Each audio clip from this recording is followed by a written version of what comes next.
সুন্দর গভীর স্বপ্ন বুকে চাই, সুন্দর গভীর স্বপ্ন বুকে চাই, সুন্দর ভবিষ্যৎ। আল-হাদি খেদমতে কুরআন পরিষদ, আল-হাদি খেদমতে কুরআন পরিষদ।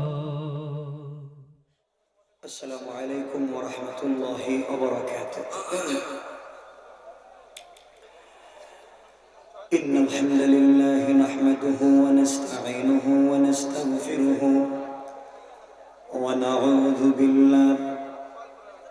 ونعوذ بالله من شرور أنفسنا ومن سيئات أعمالنا.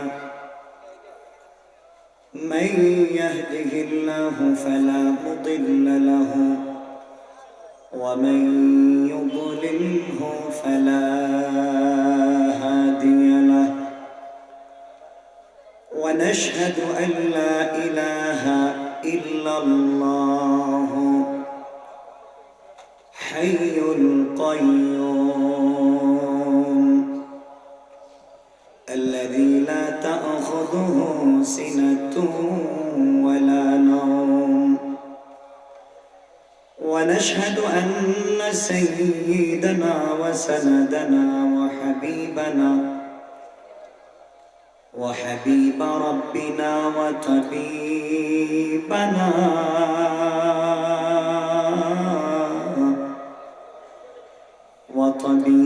وطبيب قلوبنا ومولانا محمدا عبد الله ورسوله.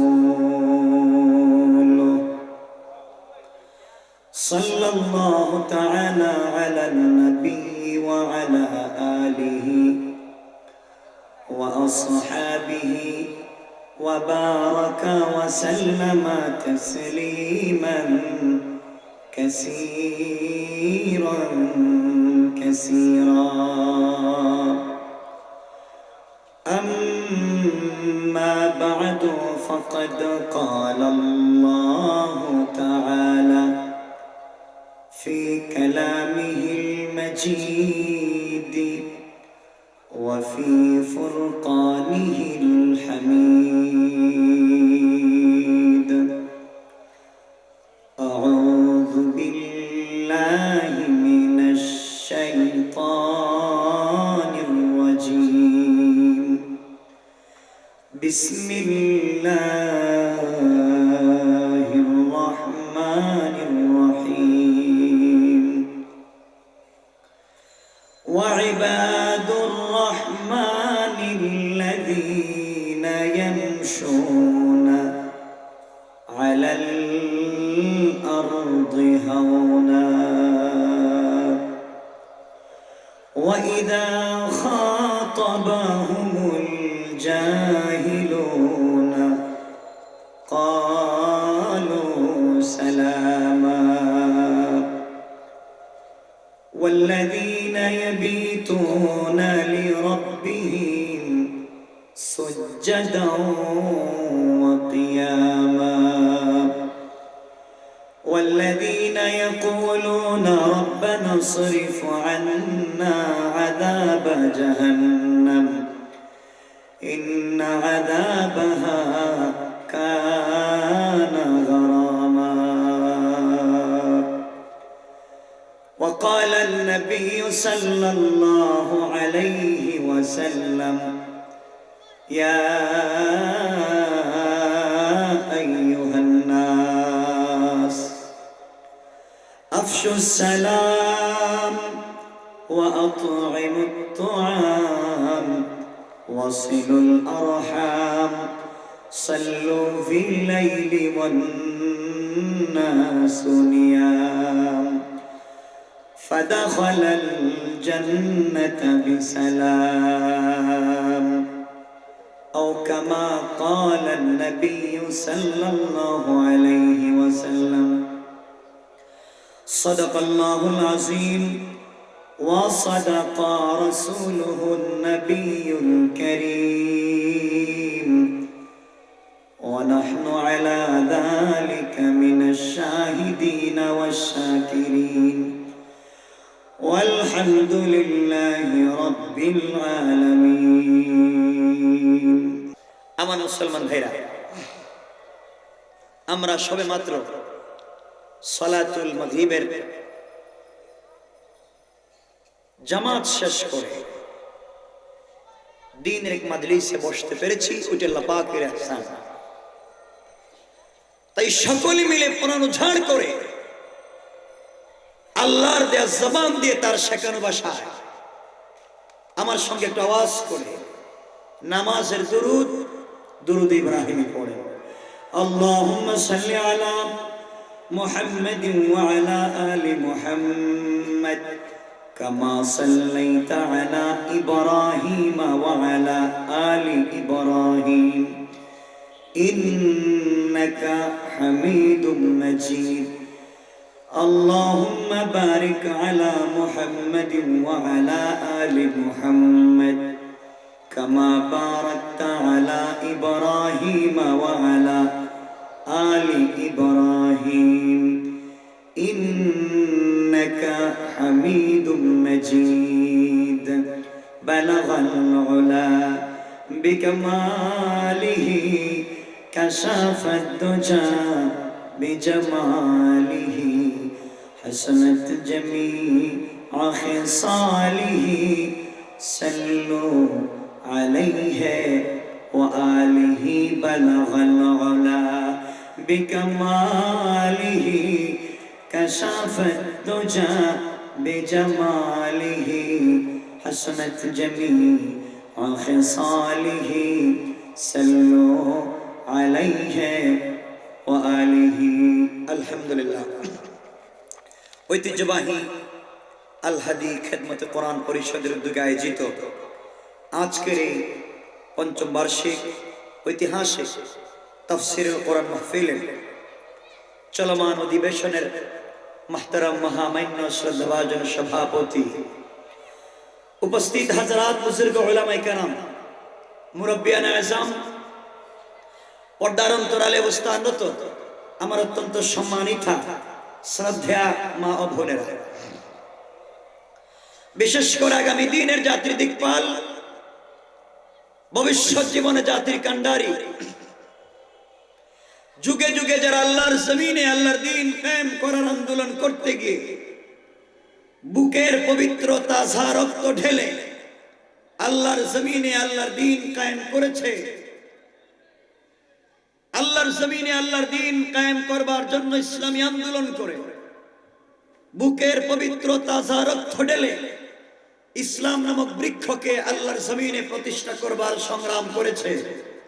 আমার প্রিয় ছাত্র, তরুণ, যুবক বন্ধুগণ, আলোচনার শুরুতেই আমার পক্ষ থেকে সকলকে আন্তরিক মোবারকবাদ জানিয়ে আল্লাহ রাব্বুল ইজ্জত ওয়াল জালালের শাহী দরবারে শুকরগুজার হচ্ছি যে আল্লাহ রাব্বুল ইজ্জত ওয়াল জালাল আমাদেরকে সমাজের এমন একটা কঠিন সময়ে ক্রান্তি লগ্নে দ্বীনের মজলিসে জাকিরিন শাকিরিনদের মজলিসে একত্রিত করেছেন, যেই সময় গোটা দুনিয়ার জমিনে আকাশের নিচে জমিনের উপরে মুসলমানদের মানবাধিকার বলতে কিছু নাই। কথা বুঝেন? কথা আপনারা বুঝেন? আমার একটু আওয়াজ দিয়ে হ্যাঁ না বলবেন। আমরা এমন একটা কঠিন সময় দ্বীনের মজলিসে একত্রিত হয়েছি,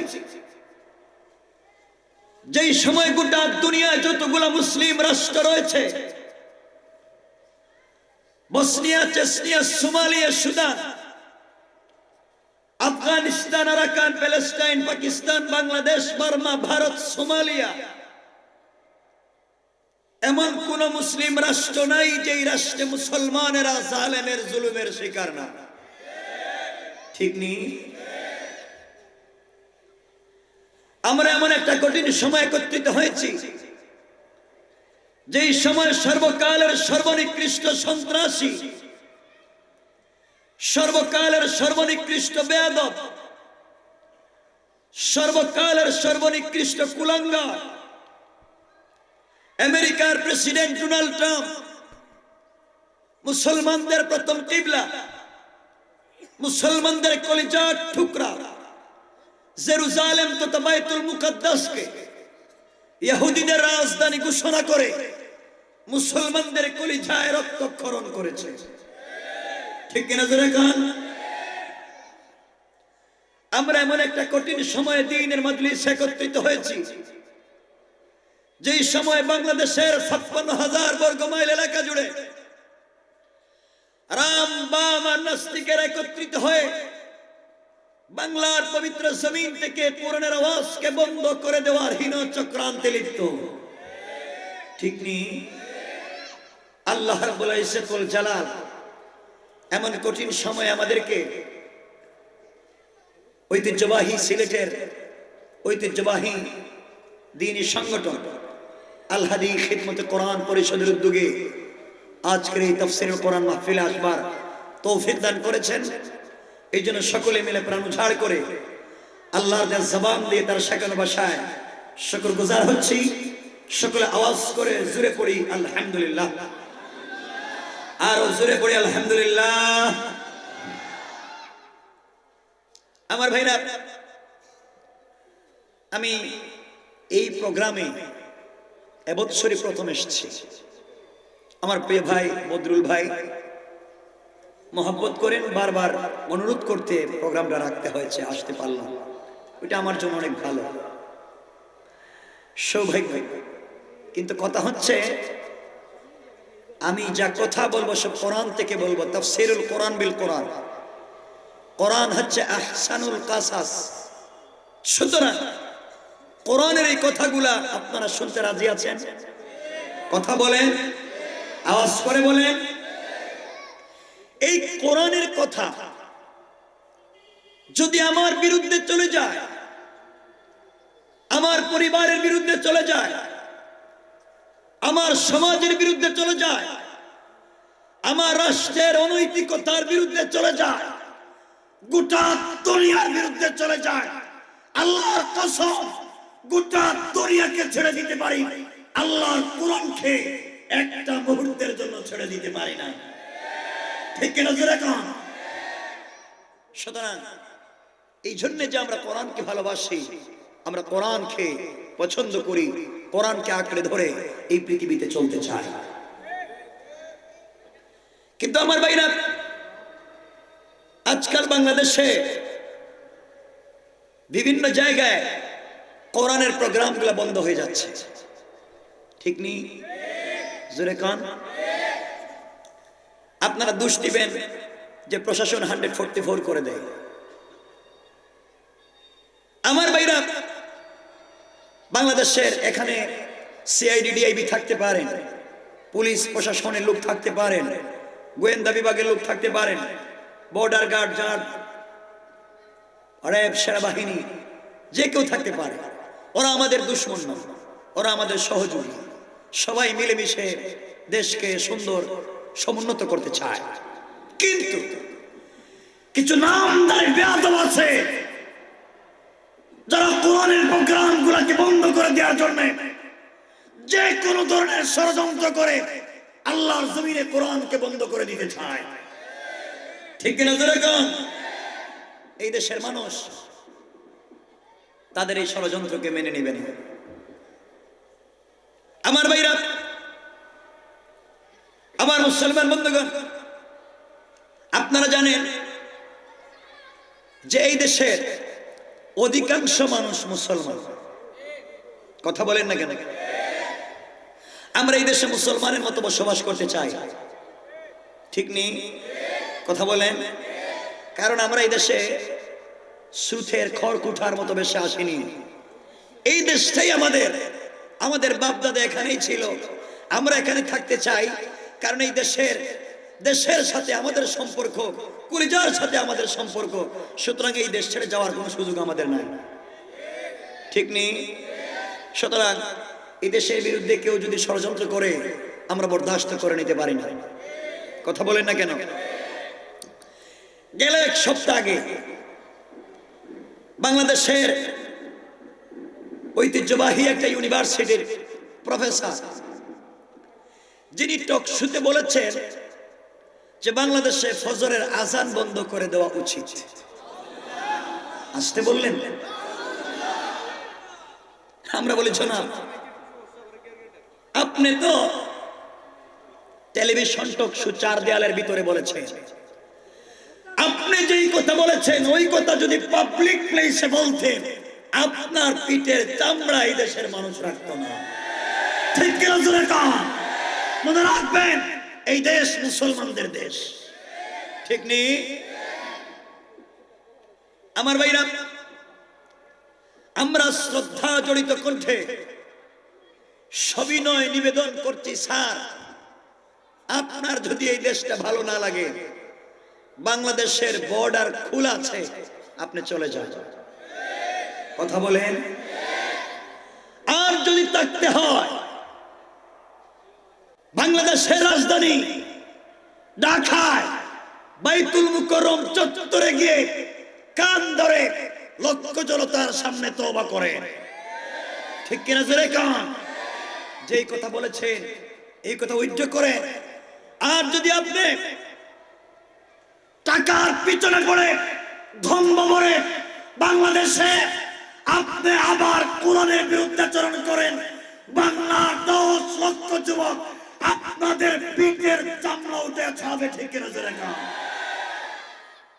এই দেশের মানুষ সব কিছুকে বিসর্জন করতে পারে, ঈমান কারো কাছে বিক্রি করতে পারে না। আমার ভাইরা, আমার মুসলমান বন্ধুগণ, গেল পরশু বাংলাদেশের 2জন প্রথিতযশা শিক্ষিত, মানে গণ্যমান্য লোকদের মধ্যে জঘন্য কুশিক্ষায় শিক্ষিত একজনের নাম জনাব আবুল বারাকাত, আরেকজন মেজবা কামাল, যারা বলেছেন ইউনিভার্সিটিগুলা মাদ্রাসার ছাত্ররাই নষ্ট করেছে। কথা বলেন না কেন? আওয়াজ করে বলেন। আমাদের পরিষ্কার কথা, এই দেশের স্বাধীনতা রক্ষা, এই দেশের সংস্কৃতি রক্ষা, এই দেশকে রক্ষা করার জন্য ওলামায়ে কেরাম জীবন দিয়েছে, আবার দিবে। যে নাস্তিকরা কথা বলে ওদেরকে জুতা পেটা করে বাংলাদেশ থেকে বের করে দেওয়া দরকার। ঠিক কিনা জোরে কন? আজকে ওদের কারণে দেশের এই কঠিন পরিস্থিতি। আমার ভাইরা,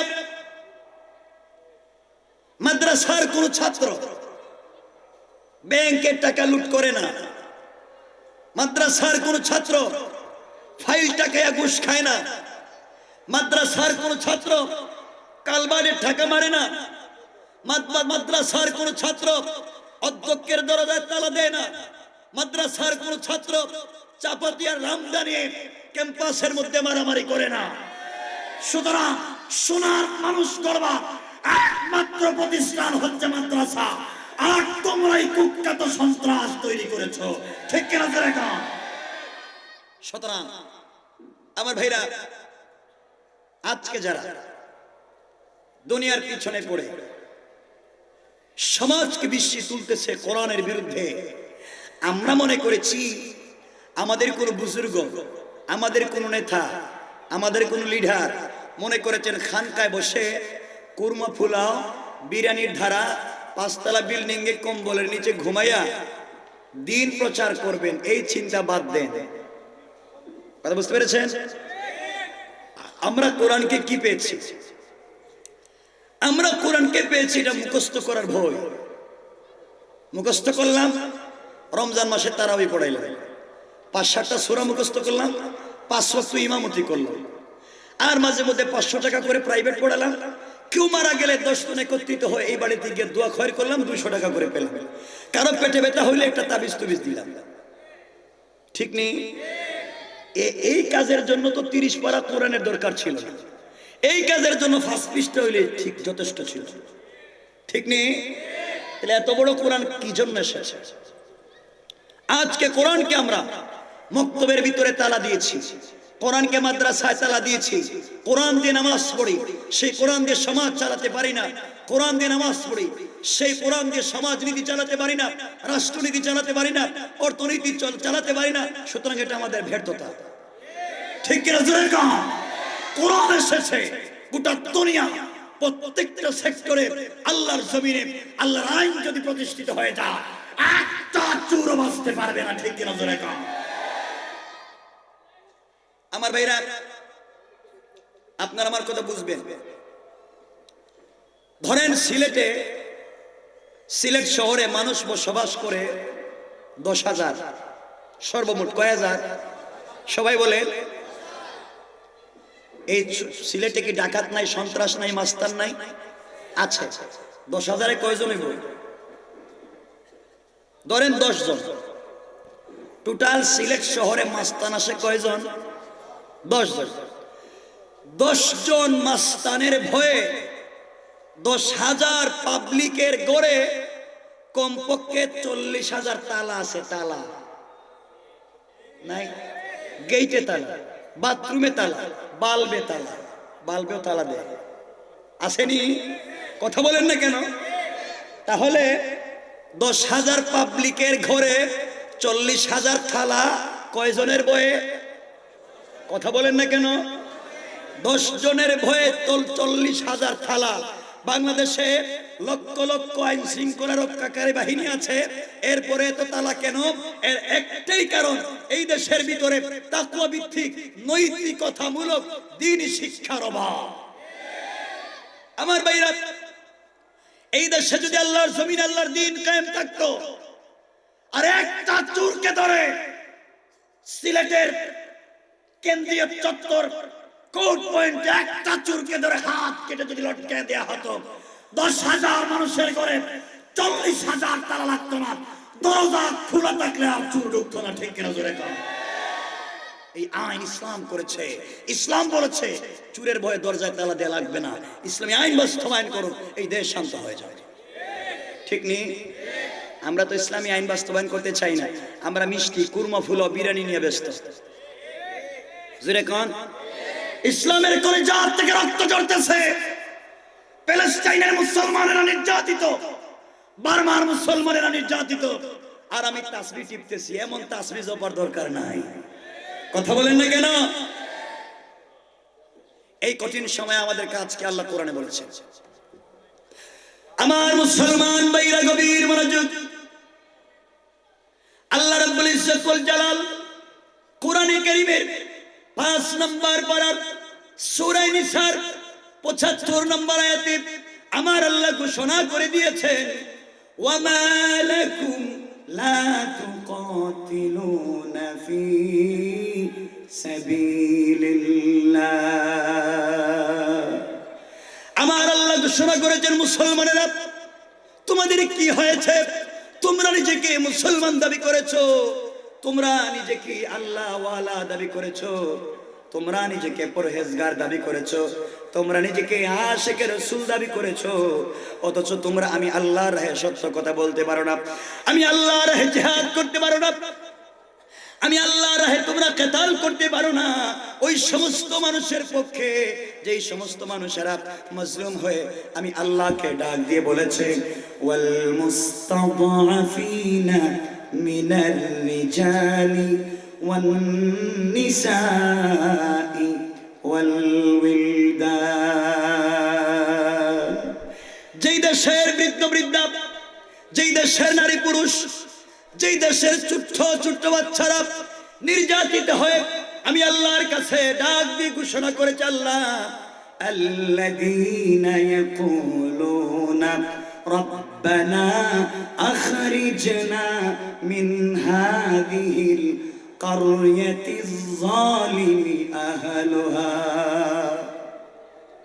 মুসলমানেরা নির্যাতিত হয় আল্লাহর কাছে ডাক দিয়ে বলেছে, আল্লাহ তাআলা রব্বানা, হে আমাদের রব, আখরিজনা, আমাদেরকে বের করে নিয়ে আসো, মিন হাদিহিল কারিয়া, ওই জনপদ থেকে, ওই শহর থেকে, যেই দেশের ভিতরে কোরআন নিয়ে বাঁচা যায় না, যেই দেশের ভিতরে কোরআনের কথা বলা যায় না, যেই দেশের ভিতরে ইসলামী আন্দোলন করা যায় না, যেই দেশের ভিতরে কোরআনকে জ্বালিয়ে ডাস্টবিনের মধ্যে নিক্ষেপ করে দেয়া হয়, যেই দেশের ভিতরে মাদ্রাসায় তালা দেয়া হয়, যেই দেশের ভিতরে মসজিদের মধ্যে তালা দেয়া হয়, আয় আল্লাহ তাআলা ওই দেশের ভিতরে থাকতে পারবো না, তুমি আমাদেরকে ওই দেশ থেকে বের করে নিয়ে আসো। ওয়াজআল লানা মিন লাদুনকা ওয়ালিয়া, আয় আল্লাহ তাআলা শুধু তুমি আমাদেরকে ওই দেশ থেকে বের করে আনলে হবে না, আমাদের জন্য একজন লিডার পাঠিয়ে দাও, আমাদের জন্য একজন নেতা পাঠিয়ে দাও, যেই নেতা কোরআন হাতে নিয়ে শপথ করবে, যেই নেতা কোরআন হাতে নিয়ে বায়াত করবে। ওই বায়াত পীরের হাতে মুরিদের বায়াত না, ওই বায়াত বাবার হাতে সন্তানের বায়াত না, ওই বায়াত টিচারের হাতে স্টুডেন্টের বায়াত না, ওই বায়াত হলো কোরআন রক্ষার জন্য বায়াত আলাল মাউত। সুবহানাল্লাহ বলেন। কোরআন রক্ষার জন্য জীবন দেওয়ার শপথ নিতে হবে। মুসলমানেরা বারবার মুসলমানের আল্লাহকে বলতেছে, আল্লাহ তাআলা আমাদের জন্য একজন নেতা পাঠিয়ে দাও, যেই নেতা আমাদেরকে নিয়ে শপথ করবে, আমরা কোরআনের উপরে হাত রেখে বায়াত নেব, তোমার জমিনে তোমার কোরআনের বিধান প্রতিষ্ঠা করবার জন্য জীবন দিতে আমরা রাজি। আয় আল্লাহ তাআলা একজন নেতা পাঠিয়ে দাও। ওয়াজআল লানা মিন লাদুনকা নাসীরা, আয় আল্লাহ তাআলা শুধু নেতা পাঠিয়ে দিলে হবে না, আমাদের সাহায্যের দরকার। আয় আল্লাহ তাআলা তোমার পক্ষ থেকে আমাদেরকে সাহায্য করো। প্যালেস্টাইনের মুসলমানেরা আল্লাহর কাছে নেতা চায়, সাহায্য চায়, বার্মার মুসলমানেরা আল্লাহর কাছে নেতা চায়, সাহায্য চায়। আমার আল্লাহ জবাব দিচ্ছেন মুসলমানদের কঠিন প্রশ্নের জবাব। আমার আল্লাহ এর পরের আয়াত অর্থাৎ ৭৬ নম্বর আয়াত, এর পরের পৃষ্ঠার প্রথম আয়াতে আমার আল্লাহ জবাব দিচ্ছেন, আল্লাযীনা আমানু ইউকাতিলুনা ফি সাবিলিল্লাহ। আমার আল্লাহ জবাব দিয়ে দিলেন, মুসলমানেরা, ও বার্মার মুসলমানেরা, ও প্যালেস্টাইনের মুসলমানেরা, তোমাদের চিন্তার কোনো কারণ নাই। আমি আল্লাহ জেনেছি, আমি আল্লাহ শুনেছি, বাংলাদেশে 16 কোটি আশেক রসুল আছে।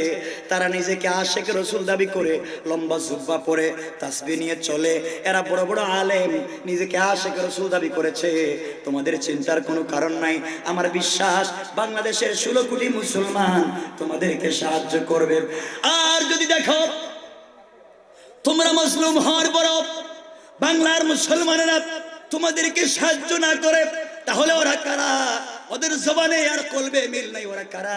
আমার আল্লাহ জবাব দিচ্ছেন, ওয়াল্লাযীনা কাফারু ইউকাতিলুনা ফি সাবিলিত তাগুত।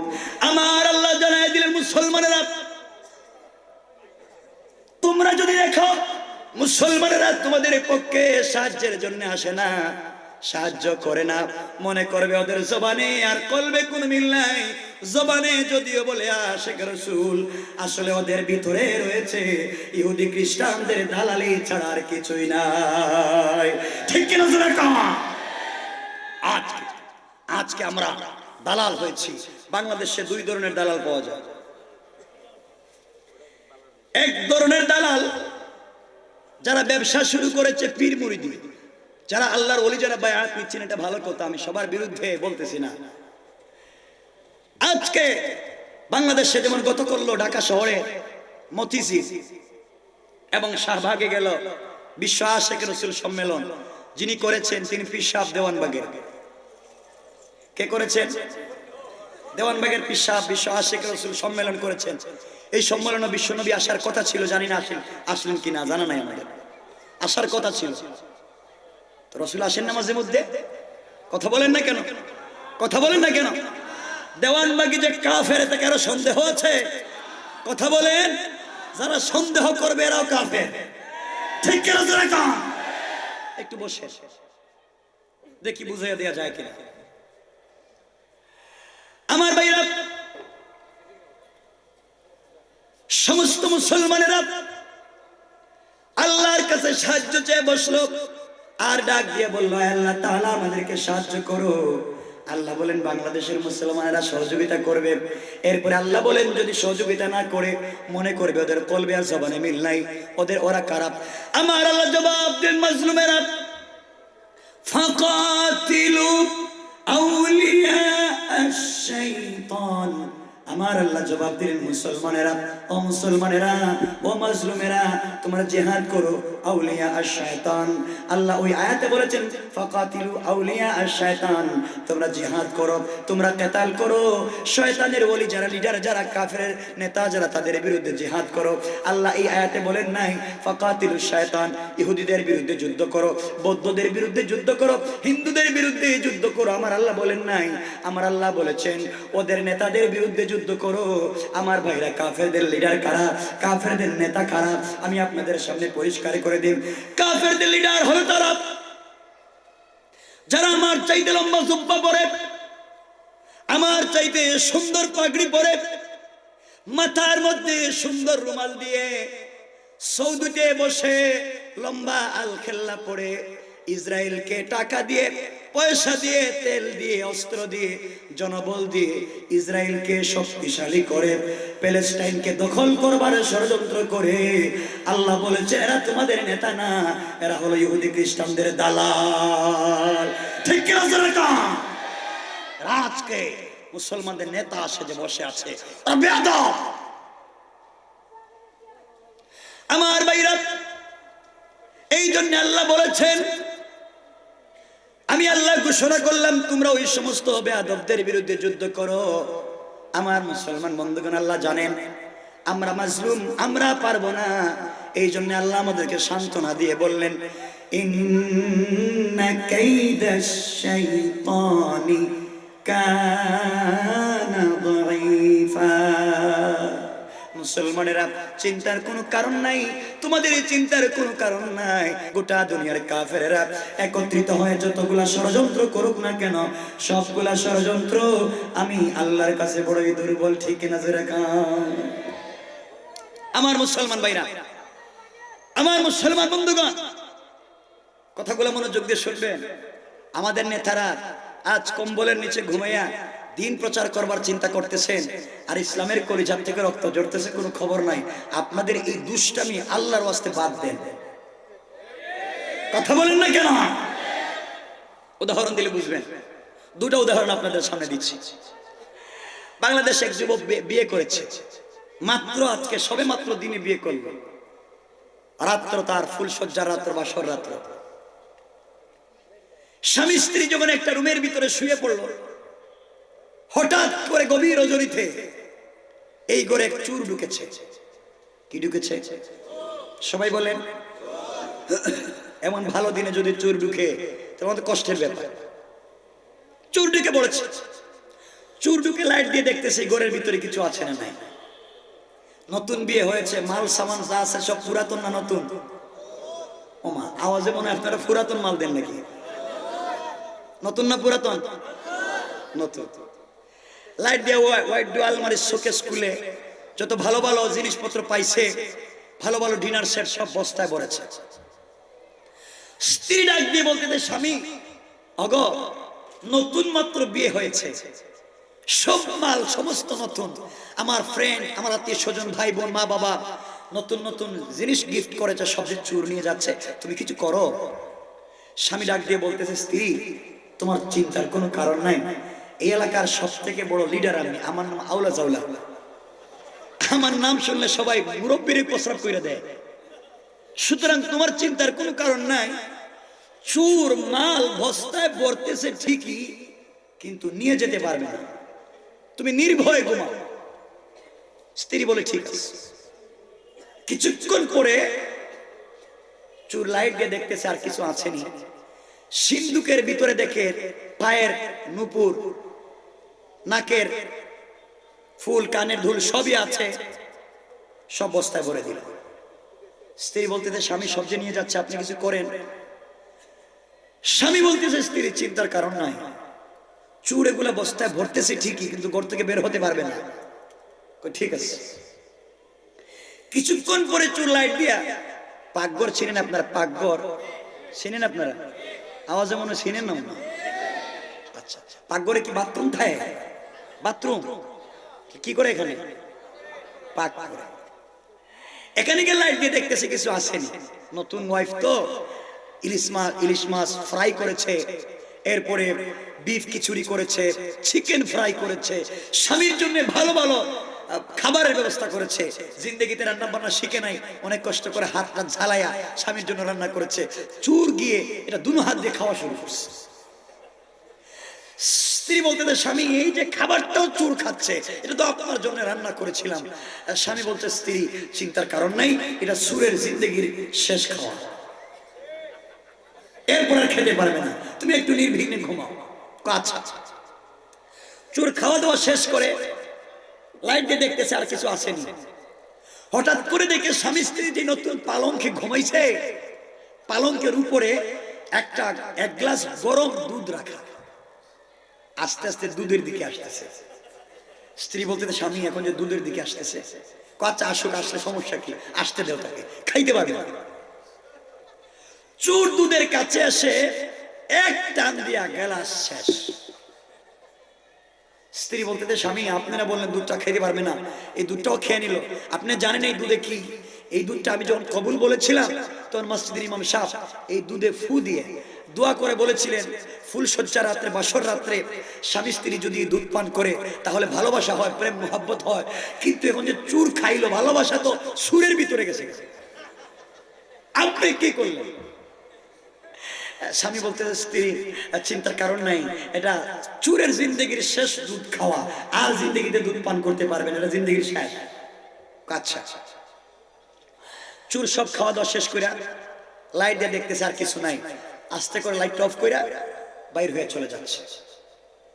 দরজা খুলে যখন চুর চলে যাচ্ছে, স্ত্রী কাঁদতেছে আর বলতেছে, স্বামী আপনি না বললেন কিছু করবেন, এই করবেন, সেই করবেন, আপনার ভয়ে মানুষ প্রস্রাব পায়খানা করে দেয়, চুর যে সব নিয়ে গেল, আপনি যে কিছু করলেন না, খালি করবেন করবেন বললেন, কিছুই করলেন না, কিছুই বুঝলাম না। এমন সময় স্বামী কাঁদতেছে আর বলতেছে, স্ত্রী আমি কি চেষ্টা করতে কম করছি? হ্যাঁ, চেষ্টা করতে কম করছে। হ্যাঁ, স্ত্রীর নিয়ে কম্বলের ভিতরে ঘুমাইয়া চক্ষু বন্ধ করে শুধু বোমা ফাটাইছে, বোমা। ঠিক কিনা জোরে কন? আমাদের দেশে কিছু বন্ড নেতা আছে যারা কম্বলের ভিতরে ঘুমায়া, 10তলা বিল্ডিং এর ভিতরে ঘুমায়া ইসলামী আন্দোলন করার স্বপ্ন দেখে। আল্লাহর কসমে বেয়াদব ছাড়া কিচ্ছু না। ঠিক কিনা জোরে? ইসলামের কলিজা থেকে রক্ত ঝরতেছে, আর তুমি এইভাবে দিন প্রচার করবার চিন্তা করতেছো। মনে রাখবেন, নিজেকে বেশি চালাক ভাববেন না। যারা নিজেকে চালাক ভাবে, চালাক, অনেক চালাক যারা নিজেকে ভাবে, এরাই শেষ পর্যন্ত ধরা খায়। ঠিক নিজের এখন আমার ভাইরা কেমনে ধরা খায় বেশি চালাক হলে? সংক্ষেপে বলতেছি, এক চোর বাদশার বাড়িতে চুরি করবে তার আশা, কিন্তু চাইলে কি বাদশার বাড়িতে চুরি করা যায়? সবাই বললেন না। আওয়াজে মনে হয় আপনাদের অভিজ্ঞতা আছে। আপনাদের আওয়াজে তোমার সন্দেহ হচ্ছে যে আমার সামনে যারা বসছেন আল্লাহই জানে সকলে পুরুষ কিনা, কারণ পুরুষেরা অত ছোট হওয়ার কথা না। আপনারা কি পুরুষ? সবাই বলেন, একটু হাত উঠিয়ে দিলে দেখায় দেন কারা কারা পুরুষ না।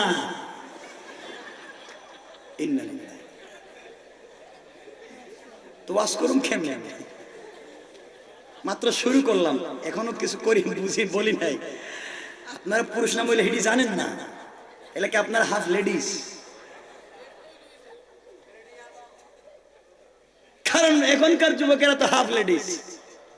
কলেজে গেলেও লেডিস, ইউনিভার্সিটিতে গেলেও লেডিস, স্কুলে গেলেও লেডিস, রিক্সায় উঠলেও লেডিস, জাকারিয়া পার্কেও গেলে লেডিস, এমসি কলেজেও লেডিস। হেরা লেডিস আর জন্ডিস একসাথে চলাফেরা করে, আর দেশের কলিজা নষ্ট করে দিয়েছে। ঠিক কিনা দেখুন? কারণ হবেই তো। ঘরের ভিতর থেকে কোরআন বের করেছেন, ঘরের ভিতর থেকে হাদিস বের করেছেন, ঘরের ভিতর থেকে সবকিছু বের করে ঘরের ভিতরে নিয়েছেন স্টার জলসার জি বাংলা। ঠিক কিনা দেখুন? ঘরের ভিতরে স্টার জলসার জি বাংলা ঢুকাইয়া আপনি আপনার মেয়েকে বানাইছেন কিরণমালার, স্ত্রীকে বানাইছেন কটকটি। ঠিক নি? এরা তো কট কট করতেছে, শান্তি পাইবেন কেমনে? শান্তির জায়গা তো না। আমার ভাইরা তো চুর চিন্তা করেছে বাদশার বাড়িতে চুরি করবে। চাইলে করা যায়? আজকাল সহজ, আজকাল যত দামি জায়গা চুরি করা সহজ। কারণ বাংলাদেশে কিছু লোক পিএইচডি করে কেমনে ব্যাংক ডাকাতি করবে, এই জন্য ঠিক কিনা জোরে কান। আমার লজ্জা হয় যারা আজকাল যারা পকেট চুরি করে ঠকায়, ঢাকার ভাষায় বলে সিচকে চোর, তাদেরকে ধরে মানুষ অনেক ইচ্ছা মতো পিটায়। ঠিক কিনা জোরে কান। 10 টাকা যে চুরি করলো তাকে ইচ্ছা মতো পিটাইলা, আর যেই বেটা এসি রুমে বসে কোটি কোটি টাকা জনগণের চুরি করে, ওদের তো জিহ্বা কেটে ফেলা দরকার ছিল। ঠিক কিনা জোরে কান। জাতির দুশ্মন।